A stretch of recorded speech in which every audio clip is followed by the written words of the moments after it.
आज हम लोग बल और गति के नियम के दूसरे क्लास में बल के लिए व्यंजक निकालने जा रहे हैं। कल हम लोगों ने बल की परिभाषा पढ़ा था कि बल वह भौतिक गुण है जो किसी वस्तु पर लगकर उसकी अवस्था को बदल दे या बदलने की कोशिश करे। ये हम लोग पढ़ चुके थे। आज हम लोग देखते हैं कि बल बराबर द्रव्यमान गुने त्वरण, और बल को F से सूचित करते हैं, द्रव्यमान को M से सूचित करते हैं और त्वरण को A से सूचित करते हैं। तो जब बल बराबर द्रव्यमान गुने त्वरण हुआ तो F बराबर ma हुआ, जहां F क्या है, बल है, M क्या है, द्रव्यमान है, और A क्या है, त्वरण है। बल का SI मात्रक, तो बल बराबर होता है द्रव्यमान गुने त्वरण। तो द्रव्यमान का SI मात्रक kg है और त्वरण का SI मात्रक मीटर प्रति सेकंड स्क्वायर है। तो ये kg मीटर प्रति सेकंड स्क्वायर हो गया है। इसको न्यूटन कहा जाता है। भौतिकी के पिता न्यूटन को कहा जाता है। उसके सम्मान में बल का मात्रक न्यूटन कहा जाता है। kg मीटर प्रति सेकंड स्क्वायर को हम इस तरह से भी लिख सकते हैं, kg मीटर और सेकंड देकर के इस पर पावर -2, बटे में स्क्वायर रहता है, ऊपर जब जाता है तो माइनस में हो जाता है। तो बल का SI मात्रक क्या हो गया, kg मीटर प्रति सेकंड स्क्वायर या न्यूटन। आसान, नोट किया जाए इसको।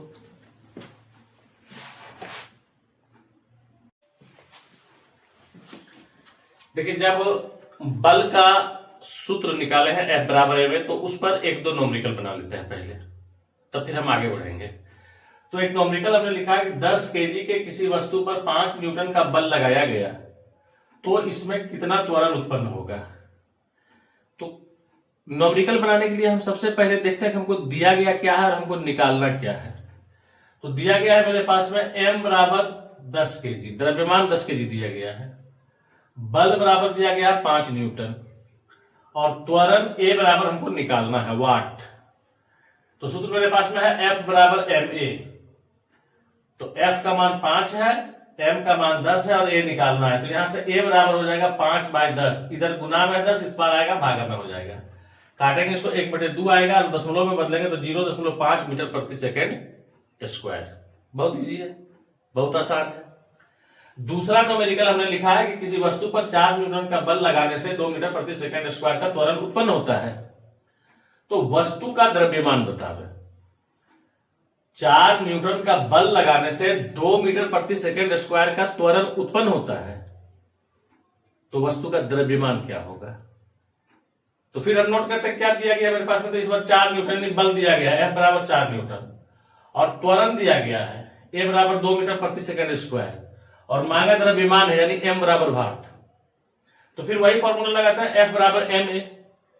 F 4 न्यूटन, m निकालना है, a 2 मीटर प्रति सेकंड स्क्वायर। अब यहां से m बराबर रखेंगे तो 2 इधर गुना में, इस पार लाएंगे तो डिवाइड में हो जाएगा, बटे में चला जाएगा। तो ये 2 दूनी 4 कट गया, 2 kg आ गया है। ये दोनों नोमरिकल आसान, तो इस पर का नोमरिकल आसान है।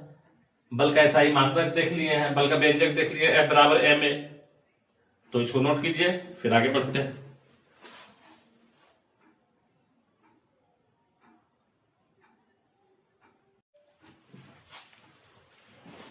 अब देखिए, हम लोग अब देखते हैं गति के नियम को। तो महान वैज्ञानिक न्यूटन ने गति के लिए 3 नियम दिए जो निम्नलिखित है। निम्नलिखित का मतलब होता है कि नीचे लिखा हुआ है, नीचे लिखते हैं, ठीक है। तो कौन सा नियम दिए, तो पहला दिए गति का प्रथम नियम। क्या कहते हैं न्यूटन साहब इसमें, गति के प्रथम नियम में। तो गति के प्रथम नियम में न्यूटन साहब कहते हैं कि कोई वस्तु अपनी पूर्वावस्था यानी पहली अवस्था में तब तक रहना चाहती है जब तक कोई बाहरी बल इस पर काम नहीं करे। यानी कोई वस्तु अगर गतिशील है तो वो गतिशील रहेगा, रुकेगा नहीं। कब तक, जब तक कि कोई बाहर से उसको रोकने वाला नहीं होगा, कोई बाहरी बल उस पर नहीं लगेगा। या कोई वस्तु स्थिर है तो वो स्थिर रहेगा। कब तक? जब तक कि कोई बाहरी बल उस पर काम नहीं करेगा। इस बात को गैलीलियो साहब पहले कहे थे जड़त्व के नियम में। जड़त्व हम लोग पढ़ चुके हैं, इसीलिए नीचे लिख दिया है कि गैलीलियो के सम्मान में इसे जड़त्व का नियम भी कहा जाता है। यानी अगर आपको जड़त्व का नियम पूछे तब भी यही परिभाषा लिखना है, और न्यूटन के गति का प्रथम नियम पूछे तब भी यही परिभाषा लिखना है कि कोई वस्तु अपनी पूर्वावस्था में तब तक रहना चाहती है जब तक कोई बाहरी बल उस पर कार्य नहीं करे। गैलीलियो के सम्मान में इसको जड़त्व का नियम कहते हैं। अब देखते हैं कि घरेलू जीवन में इसका उपयोग है या नहीं। तो एक सवाल लिखते हैं।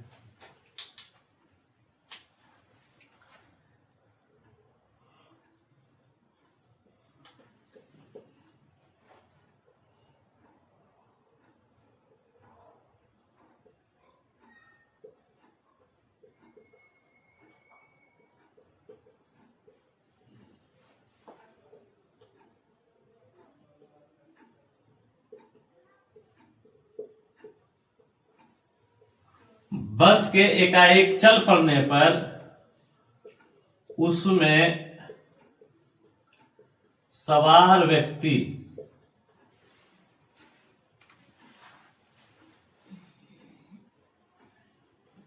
पीछे की ओर झुक जाता है।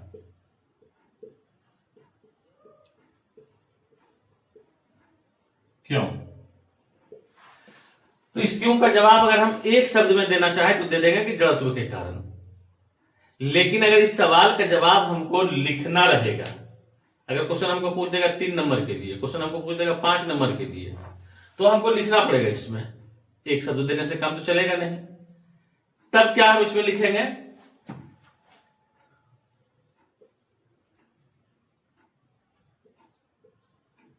बस में सवार व्यक्ति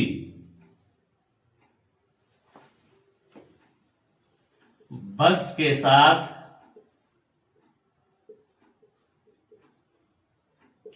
विराम में रहता है।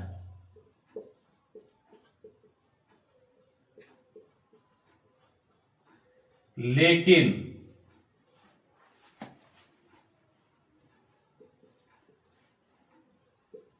बस के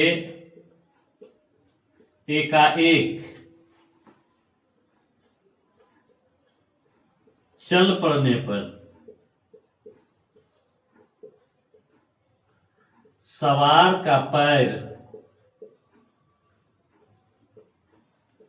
बस के साथ गतिशील हो जाता है, जबकि जड़त्व के कारण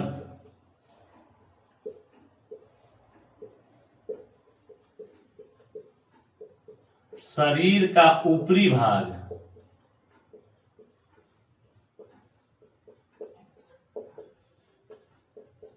विराम में रहता है।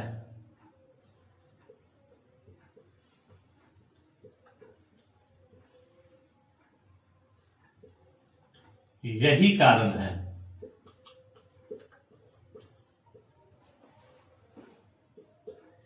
कि बस के एकाएक चल पड़ने पर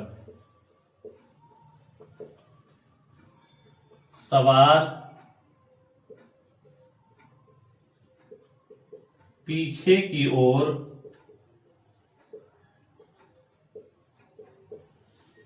झुक जाता है। क्या देखे हम लोग?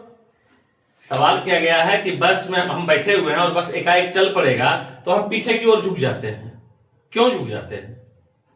सिंपल जवाब है कि बस के साथ जो आदमी रहता है बस में, अगर बस खड़ा है तो वो विराम में है, और बस एकाएक चल पड़ा तो चूंकि पैर बस के साथ संपर्क में है तो वो चल पड़ता है पैर।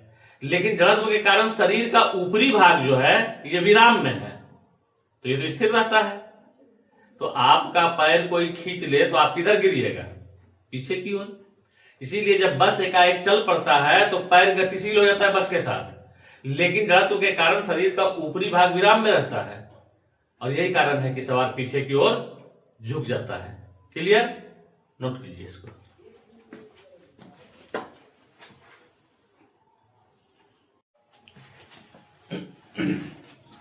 अब देखिए, एक सवाल है कि एकाएक ब्रेक लगाने पर उसमें सवार व्यक्ति आगे की ओर झुक जाता है, क्यों? जब आप किसी बस में या किसी गाड़ी में सफर किए होंगे, गाड़ी चल रही है और एकाएक गाड़ी के सामने कोई आ जाता है, तो उसको बचाने के लिए ड्राइवर क्या करता है? कस के ब्रेक लगा देता है। और जब ड्राइवर कस करके ब्रेक लगाता है तो उसमें जितने भी लोग बैठे हुए रहते हैं वो सब के सब आगे की ओर झुक जाता है। कारण क्या है इसका? आंसर में देखते हैं इसका। देखिए, गतिशील बस के साथ उसमें सवार व्यक्ति बस के साथ गतिशील होता है। एकाएक ब्रेक लगाने पर पैर बस के साथ विराम में आ जाता है, जबकि जड़त्व के कारण शरीर का ऊपरी भाग गतिशील रहता है। और जब शरीर का ऊपरी भाग गतिशील रहेगा और पैर को कोई स्थिर कर देगा, पकड़ लेगा, तो हम आगे की ओर झुक जाएंगे। तो बहुत आसान सा जवाब था इसका। अगला प्रश्न कहता है कि चलती गाड़ी से कूदना खतरनाक होता है, क्यों? चलती गाड़ी से कूदना खतरनाक होता है, हम सब जानते हैं कि चलती गाड़ी से कूदेंगे तो गए काम से। इसलिए गाड़ी के पीछे लिखल रहता है, लटकला बेटा तो गेला बेटा। वो जानता है कि लटकेगा, हाथ उठेगा, गिरेगा, चल जाएगा। तो सवाल उठता है कि चलती गाड़ी से कूदना खतरनाक होता है, क्यों? देखिए, चलती गाड़ी में सवार व्यक्ति गाड़ी के साथ गतिशील रहता है। गाड़ी से कूदने पर पैर भूमि के संपर्क में आते ही विराम में आ जाता है। जैसे कूदता है या कोई गिरता है तो जो भाग जमीन पर आता है, भूमि के संपर्क में आता है, चूंकि भूमि स्थिर है तो पैर जो है उसके साथ स्थिर हो जाएगा। लेकिन जड़त्व के कारण बाकी भाग गतिशील है, तो पैर स्थिर में आया, बाकी भाग गतिशील है, तो हम मुंह के बल गिरे, तो मेरा नाक मुंह सब बेंड हो गया। इसलिए चलती गाड़ी से कूदना खतरनाक होता है। कूदते हैं तो पैर जो है सो भूमि के संपर्क में आता है, वो विराम में आ जाता है, लेकिन जड़त्व के कारण शरीर का ऊपरी भाग गतिशील रहता है, जिसके कारण हम मुंह के बल गिर पड़ते हैं, और गिरेंगे तो नोट।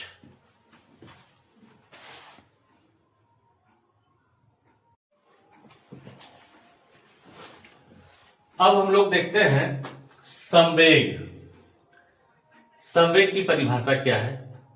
संवेग किसको कहते हैं? तो किसी वस्तु के द्रव्यमान और उसके वेग के गुणनफल को संवेग कहा जाता है। यानी संवेग मतलब हो गया द्रव्यमान गुने वेग। अब एक गेंद है तो उसका कुछ ना कुछ द्रव्यमान होगा।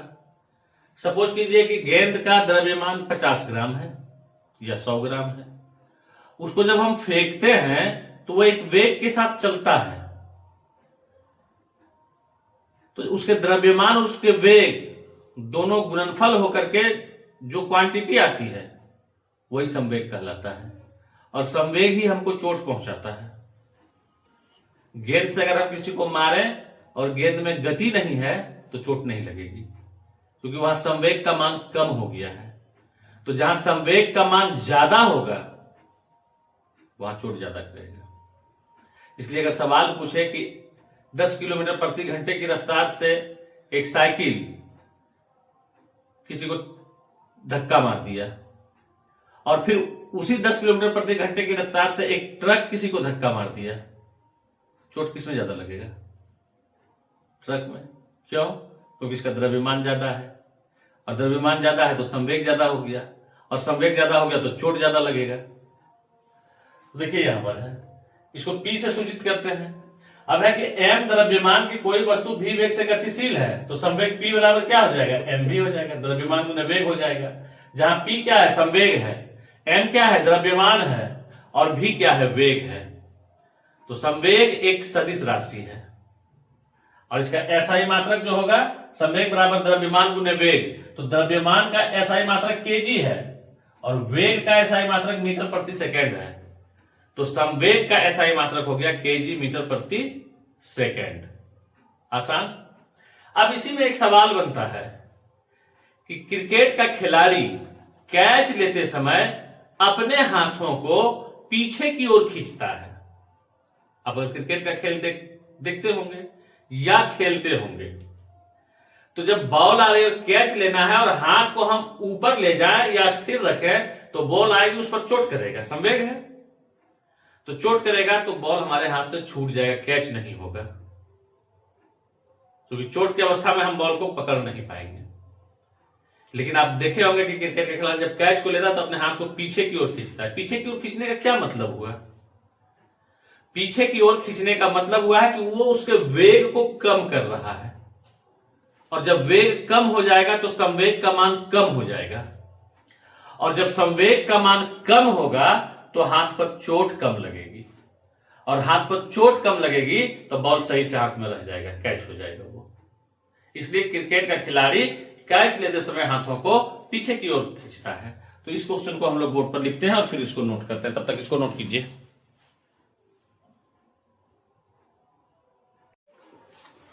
देखिए, बोर्ड पर क्वेश्चन है कि कैच लेते समय क्रिकेट का खिलाड़ी अपने हाथों को पीछे की ओर खींचता है, क्यों? तो जैसे हम डिस्क्राइब कर चुके हैं, इसको बता चुके हैं कि कैच लेते समय क्रिकेट के खिलाड़ी अपने हाथों को पीछे की ओर खींच करके बॉल की गति को कम करता है। बॉल की गति जब कम हो जाती है तो उसका संवेग कम हो जाता है, और जब उसका संवेग कम हो जाता है तो उसके हाथ पर चोट कम लगती है, और जब चोट कम लगती है तो वो बॉल को अच्छी तरह से पकड़ लेता है, कैच छूटता नहीं है। और अगर वो हाथ को पीछे नहीं खींच करके बॉल की गति को कम नहीं करेगा तो द्रव्यमान और वेग का गुणनफल संवेग बनकर के उसके हाथों पर चोट करेगा और बॉल हाथ में नहीं रहेगा। इसलिए क्रिकेट का खिलाड़ी कैच लेते समय अपने हाथों को पीछे की ओर खींच लेता है। ठीक है, तो हमारा गति का पहला नियम और संवेग दो चीज हम लोगों ने देख लिया है। अगले क्लास में हम लोग देखेंगे न्यूटन के गति के द्वितीय नियम और तृतीय नियम। आज के लिए इतना ही।